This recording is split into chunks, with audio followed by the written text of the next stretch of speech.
দুই হাত উঁচু করে হরিচাঁদের কাছে সমর্পণ করব। মায়া উলুধ্বনি দেবেন আর বাবারা হরিবল বলবেন। জয় জয় শান্তি হরি প্রতি পবনন্দ, হরিবল হরিবল হরিবল।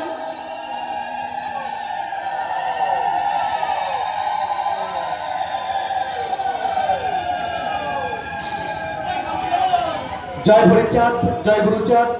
আমার ভগবান শ্রী শ্রী হরিচাঁদ ঠাকুর, আমার সৃষ্টিকর্তা, আমার পিতামাতা, মঞ্চে উপবিষ্ট সকল গুণীজন এবং পাগল গোসাই দলপতি সবার শ্রীপাদ পদ্মে ভক্তিপূর্ণ প্রণাম জানিয়ে আমি দুই একটি কথা বলবো।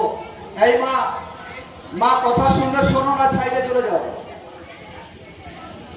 আমাদের আপনারা দেখেছেন কয়েকদিনে সোশ্যাল মিডিয়ায় আমি মা মমতা বালাকে একটি প্রশ্ন করেছিলাম, মা মতুয়া স্বাধীন স্বতন্ত্র ধর্ম কিনা? মা উত্তর দিলেন, অবশ্যই মতুয়া স্বাধীন স্বতন্ত্র ধর্ম। সে ভিডিওটা আপনারা দেখেছেন।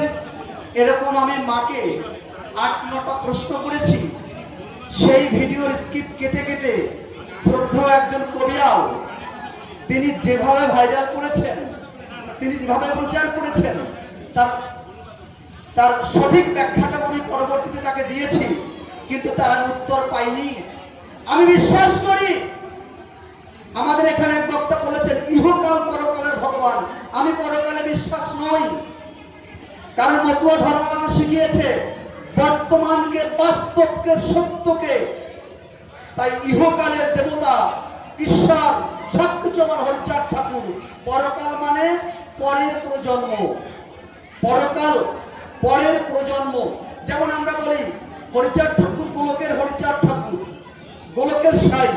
গোলক বলতে দেখুন, আমি সায়েন্সের ছাত্র, আমার চিন্তা ভাবনার সঙ্গে অন্যের চিন্তা ভাবনা মিল নাই হতে পারে।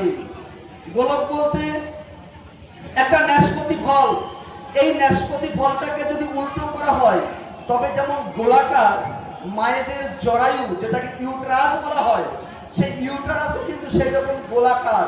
যেখানে আপনিও ছিলেন, আমিও ছিলাম। অবতার, অবতারণ, আপনিও অবতার। কি করে অবতারণ? কোথায়? আমরা যখন নারী পুরুষের মিলন ঘটে তখন এই বীর্য সত্তা এটা নিম্ন গতিতে অবতারণ হয়। কোথায় হয়? মায়ের জরায়ুতে। এখানে মায়ের জরায়ু নামক গোলক, যে গোলকে আমার হরিচাঁদ ঠাকুর ছিলেন, তিনি যখন গোলক থেকে ভূলোকে আসলেন, মানে ভূপৃষ্ঠে আসলেন, ভূলোক। তাই আমি বলি হরিচাঁদ ঠাকুর আমার মাটির ভগবান, বর্তমানের ভগবান, বাস্তবের ভগবান। তিনি কাল্পনিক ভগবান নন, সেই কাল্পনিক অবতারবাদে বিশ্বাসী হরিচাঁদ ঠাকুর নন। তাই বাস্তব দর্শনকে মতুয়া স্বাধীন স্বতন্ত্র রূপে 1830 সালে প্রতিষ্ঠা করে এই মৃত জাতিকে তিনি জীবিত করেছিলেন। তিনি হলেন শ্রী শ্রী হরিচাঁদ ঠাকুর।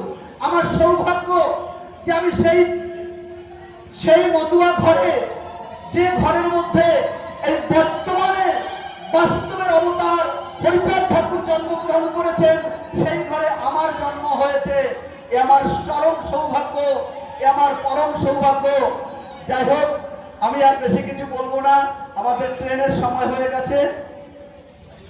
এই বলে আমি যদি কিছু ভুল বলে থাকি আমাকে সংশোধন করে দেবেন। জয় হরিচাঁদ।